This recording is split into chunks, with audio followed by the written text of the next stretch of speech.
Okay, good morning, everyone. Thanks very much for coming and welcome to Hong Kong, and more importantly, welcome to the Education University of Hong Kong. Sorry about that. I am Tommy. I am the MC for today, and I am the postdoc researcher of the Aspire program in the ULB team, but I also work in the Hong Kong team here in the EdUHK Hong Kong. As I said, welcome everyone, because literally we have friends, researchers from different parts of the world. So that's a very good and good opportunity to have all of you here. And it is also the beauty of the academia working here as well, because we always have chance to meet friends in different parts of the world and also meeting new friends as well. And hopefully today will be a good occasion for us to share our research results and also, more importantly, to have interactions as well. And of course, today we are very honored in this opening ceremony. We will have many honorable guests to join us. And but before I pass the time to our guests to give the speeches, first of all, today is part of these 2 days conference. Actually, we have some activities yesterday as well. And then today, this morning, we already finished the standing committee meeting of the Aspire program. And then later this afternoon, we will have different panels as well. And then tomorrow, we will have some other panels discussions for the whole conference. And without further ado, I would like to pass the time and thank you very much for our Vice President of Research and Development of the Education University of Hong Kong, Professor Chabin Chen, to give us the opening speech. Thank you, Professor Chen.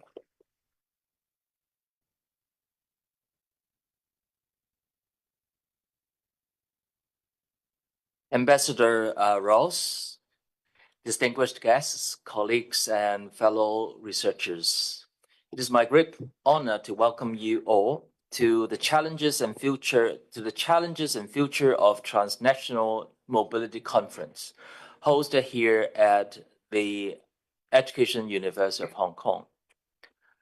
A special warm welcome to Ambassador Harvey Ross, our esteemed guest from the Office of the European Union to Hong Kong and Macau, and to all the participants who have traveled from near to far to join us today. According to my list here, there are a total of, let me count, 72 participants. And among them, sorry, my apology, 36 participants, and among them, we have non-local participants of 30 coming from Australia, Belgium, mainland China, Czech Republic, Germany, Finland, Italy, Japan, Malaysia, Philippines, Portugal, Thailand, United States of America, and also Vietnam. So how many? 12, 13 countries. So it's amazing. It's an amazing group of researchers gathered together. Now, Dr. Isabella told me that this conference is organized by the colleague in the Department of Social Science and Policy Studies, and some of them belong to the Hong Kong team of the Aspire program, a groundbreaking initiative led by the ULB in Belgium. So our university is a new university, 9 years old, but of course it's traced back to 1881, which is 100 and something years before, when this university, the original, was the first teacher education college in Hong Kong. Our president told me actually it's not just Hong Kong, but for the entire China. I don't know whether it's true or not, but I think we need to trust him. So we're young, but we are very vibrant.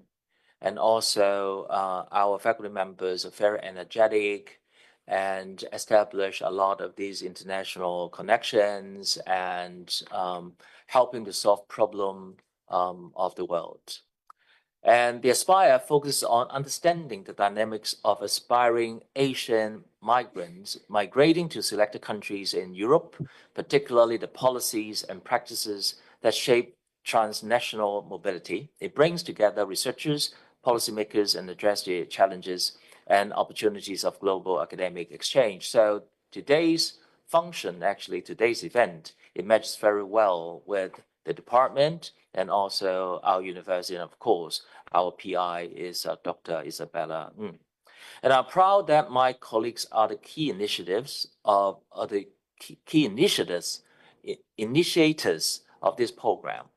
And the Education University of Hong Kong is deeply committed to supporting our staff's research and academic exchange, especially in the international arena. We believe that research is the vital tool for addressing global challenges and fostering cross-cultural understanding.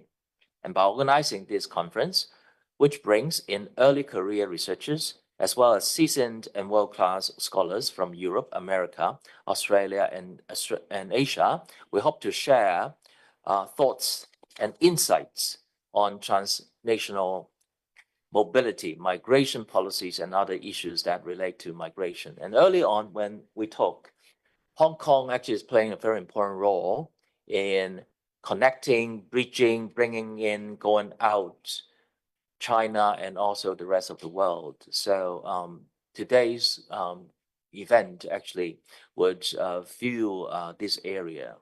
And I would like to express my heartfelt gratitude to my colleagues, particularly Dr. Isabella Ng, and their efforts have brought together a diverse group of experts and stakeholders to engage in meaningful dialogue and collaboration. And this conference is a testament to your commitment to excellence and your passion for advancing research in transnational mobility. And to our participants, particularly our non-local participants, I encourage you to make the most out of this conference, of course, here, but also to our economy. You know, Hong Kong's economy is not very good right now. So I hope that you will be able to spend a little bit of your money to help our economy. And together we can address the challenges of transnational mobility and shape a more connected and inclusive future. And thank you once again to Ambassador Ross and to all of you for being here. And I wish you all a productive and inspiring conference. So thank you.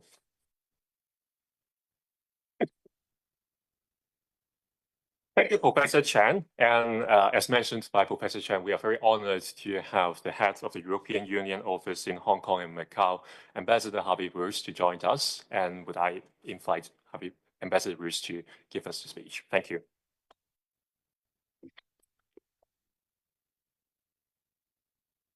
Thank you. Thank you very much. Thank you very much. If you don't mind, I will stand. I spend too much of my life sitting down, and then I can see you all much better.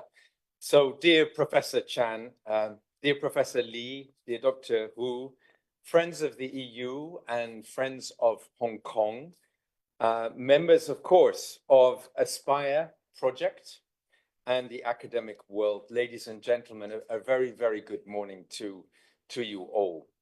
It's really, really my great pleasure to be with you here today on the occasion of this workshop and within such a distinguished institution.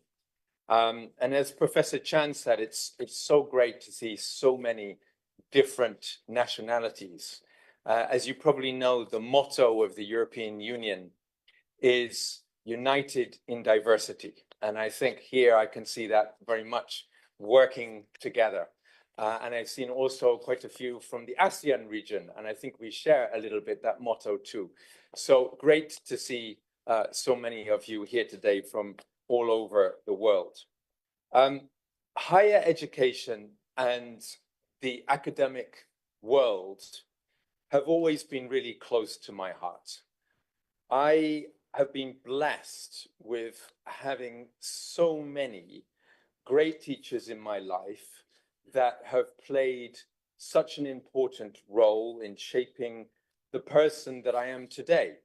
And I think that's true of all of us, through their teachings, through their academic works, through mentors that we have had. And I'm sure we can all relate to that. And actually, my father, who turned 85 years old last year, he is still a professor at Oxford University. And he also loves Hong Kong, by the way. And he actually was asked by quite recently the Hong Kong government to come here. He is one of the leading experts on drinking water governance. And he was asked to come to Hong Kong quite recently because they had found some disturbing levels of lead in blood tests of children. And they were wondering where this could be coming from. So he came over and he said, well, listen, your water, the drinking water, I know we're drinking it out of bottles today. And I know Hong Kongers love drinking out of bottles. But my father assures me, actually, the drinking water in Hong Kong is very good. But the problem was that in some of the new buildings, housing developments, they had soldered the pipes with lead and not with what you should use these days, which is silver. And basically what was happening is that in the mornings, the water had remained in the pipes overnight, and then the kids were brushing their teeth. And that was going in. Now, I tell you this story not to show off the great expertise of my father, even though I am very, very proud of my father. It is rather to show that academic collaboration across the world is so important. It's so vital. It improves lives. It benefits people. And in the EU, fostering academic exchanges, research, innovation has been at the heart of our vision for making people's lives better, while also creating a more innovative and resilient economy. Erasmus was launched back actually in the 1980s and funds academic mobility, cooperation projects within the 27 EU member states and the 6 associated countries. So Iceland, Liechtenstein, Norway, Macedonia, Serbia, and Turkey.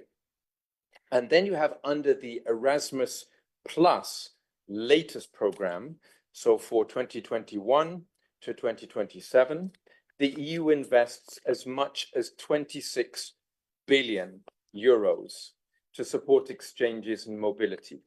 And I say invests, not spends. And Erasmus famously stated, and you may remember this, give light and the darkness will disappear of itself. So this program really is an investment. It's not about spending. It's an investment in our futures. And mobility under the Erasmus Plus framework now also covers exchanges with universities outside of the EU, including Hong Kong. And I looked actually at the latest data. And since the start of the last Erasmus Plus program in 2021 and up to 2023, that's the most recent data, there were about 80 student and university staff exchanges between the EU and Hong Kong, with 44 from Hong Kong coming into the EU and 36 from the EU coming here to Hong Kong. Now, 80, it's a good number, but is that enough? I don't think so. I think there is a lot of potential for growth here, and the European Union wants to remain connected with Hong Kong, with Hong Kongers. Granted, there are points where the EU and the government of Hong Kong do not always see eye to eye. But we firmly believe that dialogue is absolutely indispensable. We need more engagement, not less. And we need more open channels of communication. And in order to create a basis for mutual understanding, we need solid people-to-people links. And academic exchanges, in particular, are uniquely suited to building such links. And that is why my office here in Hong Kong, in collaboration with the Consulates General of the EU member states, we represented actually, or we organized, in fact, just last year, a very important event, which is Study in Europe Fair. And this was actually at Metropolitan University. I'm sorry it was not here, but hey, you all work together. So it was at Metropolitan University, and Europe's universities, and many of you here today, you work in some of the famous European universities, they do offer world-class programs in all subjects, and many actually without charging any fees at all. Spending a semester, a year there, or even coming for an entire degree program can be an eye-opening experience. It can even be a life-changing experience. So we plan to make this Study in Europe Fair an annual exercise, an annual event, and the next one will happen in the second half of this year. So we will reach out also to your university and hope that many of your students and academic staff will also be able to participate. Now, another main program that we have in the EU is one you know very well, Horizon Europe. And I'm sure you're familiar, so I'm not going to go into too many of the details, but in a nutshell, you have Horizon Europe, which succeeded Horizon 2020. And this is the EU's key funding program for research and innovation. And here the EU is injecting 95 billion euros for the same period, so 2021 to 2027. And Horizon Europe aims to engage with international partners whenever there are mutual interests that align. With regards to the EU's cooperation with Hong Kong in research and innovation, there has been continuous active engagement. Since its launch in 2021, there have been 10 participants from Hong Kong, with the University of Hong Kong and the Hong Kong University of Science and Technology leading the group. So we hope also to see more from here in the future. And today's workshop, as part of this fantastic work of Aspire-E consortium, is also Horizon Europe funded. So this 3 days workshop will discuss the challenges and future of transnational mobility, especially in Asia and the EU. And this, of course, is an incredibly important topic. And so your work also and your contribution to it will be extremely important too. I believe movements of people, be it for education or for jobs, are also extremely important bridge building factors between natures. They connect people, they connect countries, they foster again mutual understanding, and frankly, they're creating a better world. So the EU-Hong Kong links, of course, go beyond Erasmus Plus and Horizon Europe, the two programs that I've mentioned. A number of EU students are also studying in Hong Kong, and we need to encourage that further too.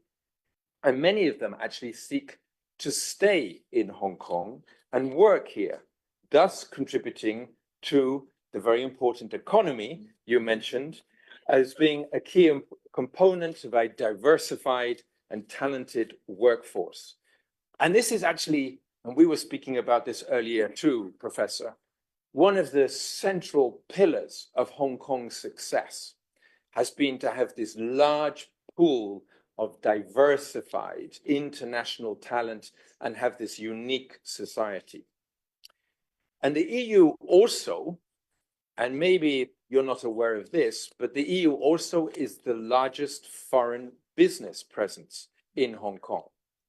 Over 1,600 companies are here, half of which are regional headquarters. And it's larger than any other country present in Hong Kong, foreign country.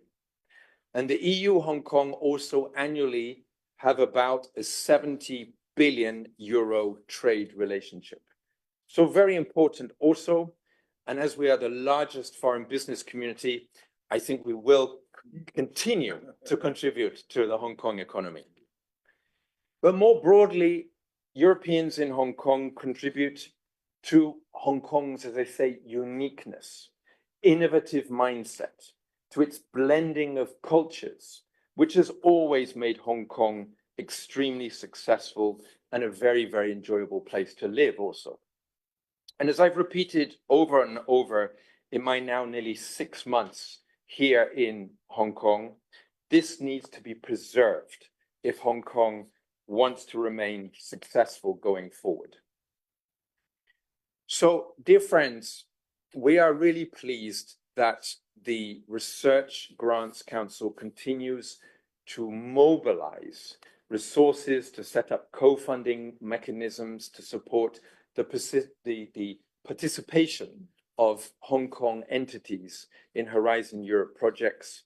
And in line with the new approach to international cooperation mentioned above, the areas of mutual interest that were selected for this year were food, agriculture, biosolutions, climate change, biodiversity, many of the challenges that we face as we go forward. And the co-funding scheme also supports mobility of researchers and staff between the EU and Hong Kong through the Mari Shaduska Kuri actions. Hong Kong entities are particularly active actually in this area. So it's really positive to see that cooperation is happening also in other areas of mutual interest, as well as in the area of migration patterns, which is going to be discussed today. So I really hope that today's discussions will offer a chance to reflect on what has been achieved so far, ponder on potentially mutually beneficial areas of engagement for the future. And as I said, we need more engagement, not less. We need more people-to-people exchanges, not less. And I wish you, therefore, a really good and fruitful workshop discussion today. Thank you so much.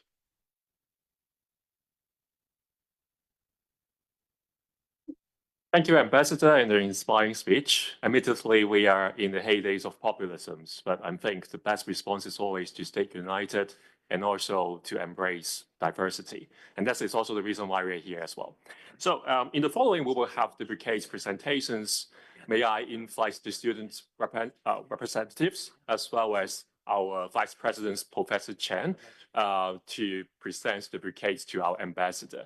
And we will do the photo shooting right at the front of the stage as well. So please, Professor Chen and Ambassador. Okay. So yeah, please move to the stage, and I think we will have our photographers will.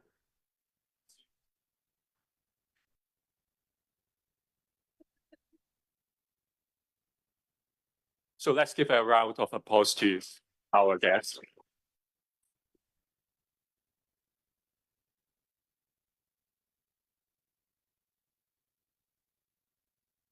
And for the next photo, can I also invite our Dean and also Dr. Hu, our acting head, to the stage to take the photo.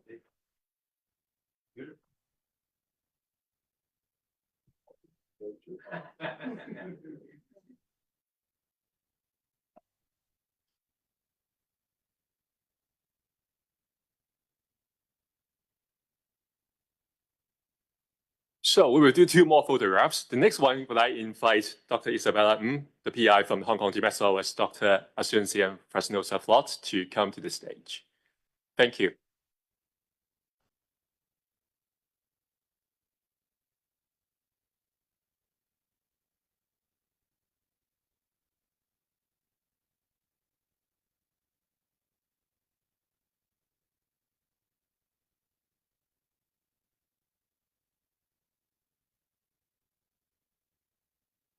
Okay, thank you very much. And sorry about that. We will do the last photo, right? Yeah, can I ask all the participants to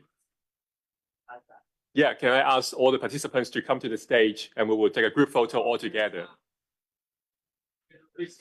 Yeah, so act fast and find a space on the stage, please. Thank you very much.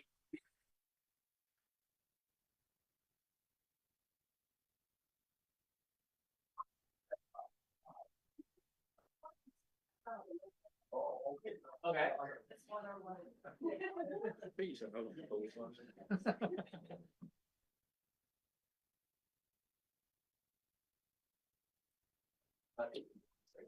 We want to go. Yes, and then one step down. Yeah, and then you'll go ahead. Yes. There we go. That's great. Yeah.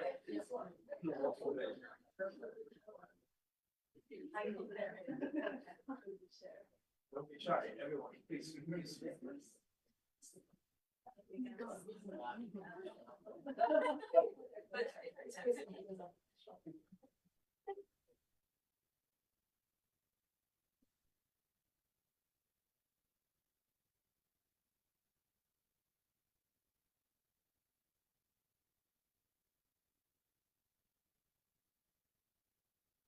One, two, three.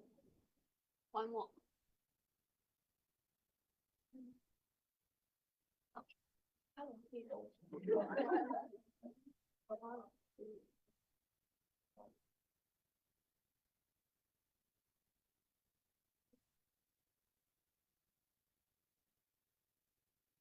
One, two, three. One, two.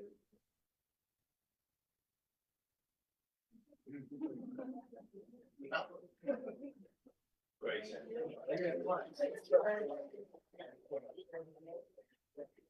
Thank you very much. And Professor Chen has another meeting coming next, so he will leave a little bit earlier. Thanks again for Professor Chen's participations.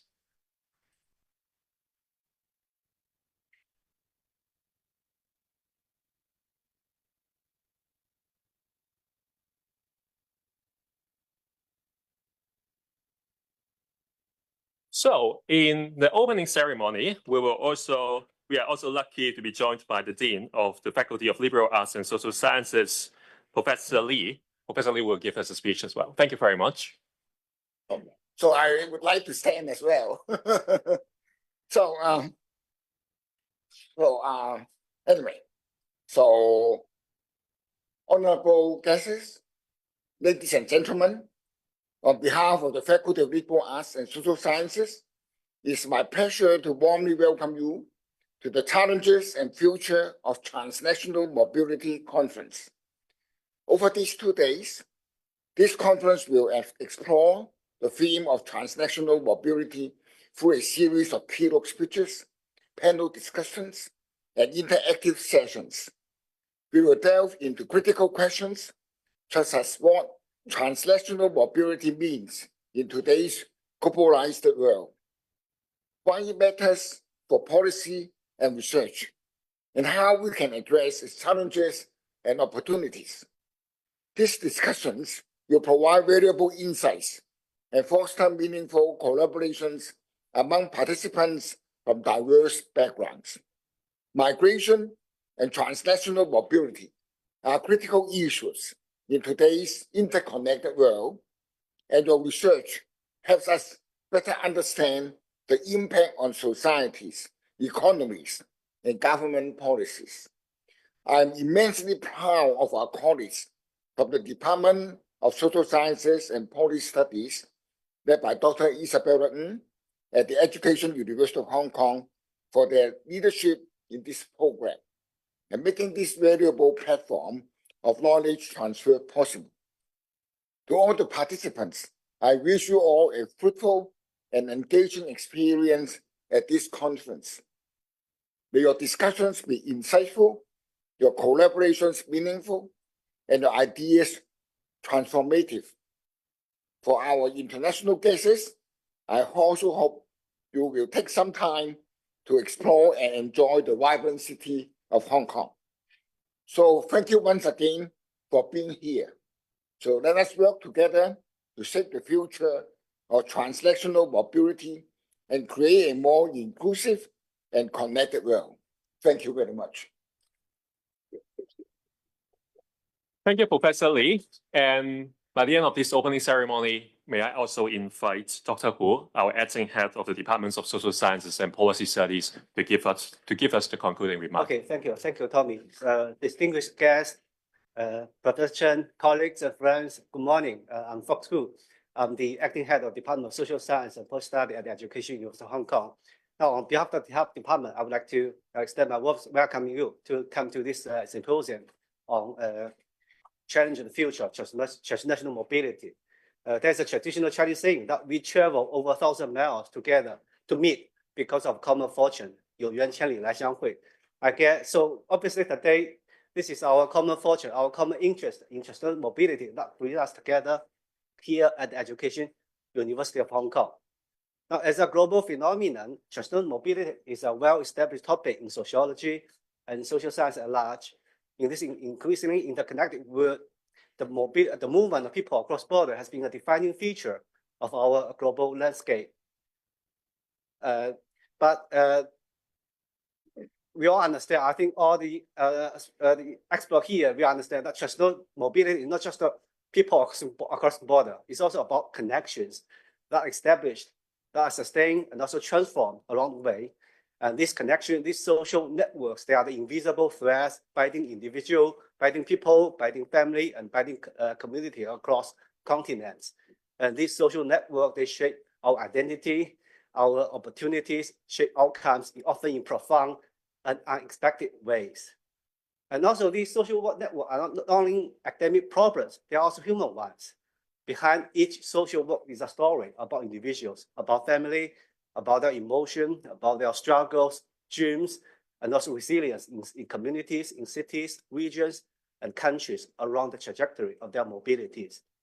So today we come together to understand, to explore these stories, analyze the challenges, and to uncover innovative solutions and fresh perspectives.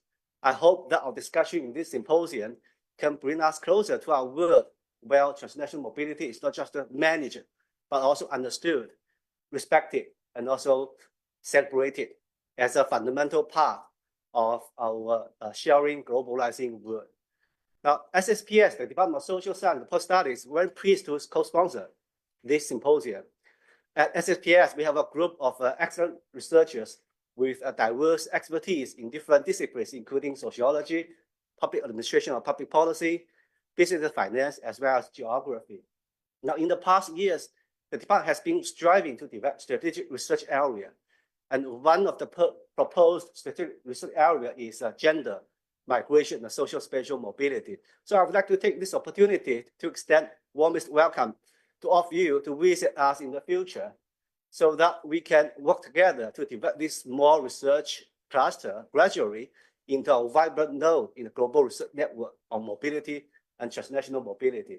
And I also want to take this opportunity to thank Isabella and her team, Carol, Johnny, and other colleagues for their hard work to make this symposium possible. So thank you again for being here. I wish you all a productive and also thought-provoking symposium. Thank you. Thank you, Dr. Hu. And we are nearing the end of the opening ceremony. Thanks very much again for all the participations. Later, after the opening ceremony, we will move to the ground floor to have the lunch. And then we will have lunch until 1:30. And then starting from 1:30, we will have the first panel of the afternoon sections and also be held here in the council chamber. And of course, we will also have 2 more panels in the afternoon. And then tomorrow, we will also have 2 more panels starting in the afternoons as well. So thank you very much again. And then let's enjoy lunch and then see you again in the afternoon as well. Thank you.